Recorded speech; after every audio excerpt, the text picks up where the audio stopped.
11 noyabr kuni keldingiz. Mana bugun 25 noyabr 2025-yil.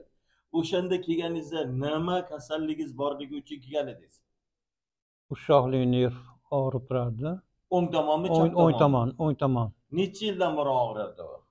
23 yildan beri. 23 yildan beri. Hozir qanday bo'ldi aka? Hozir yaxshi, ancha yaxshi hozir. Og'riyaptimi, og'rimayaptimi? Og'riq to'xtagan.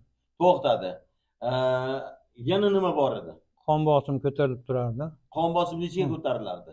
160-170 gacha. Shu yerga kelgandan beri ko'tarildimi? Yo'q, uni bilganim yo'q va ham bilmayapman. Joyiga kelib qolgan bo'lmasa bilardingiz. Bosh aylanib turardi, aylanmay qoldi yaxshi. Bosh ham aylanmay qoldi.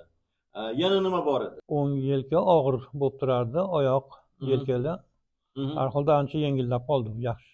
Yengillab qoldi. Yana nima bor edi? Qabziyat. Qabziyat bor edi. Nima bo'ldi? Qabziyat yaxshi. Ichaklar yaxshi ishlayapti. Yaxshi, hammasi yaxshi ishlayapti bu. Odam dori-darmonsiz sog'ayar ekanmi? So'zlar ekan.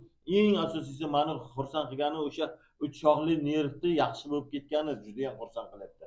Shuni hisobiga qon bosimingiz ham joyiga kelib qoldi. Chunki ichkaridagi siqilish o'z-o'zidan yo'q bo'lib qoldi.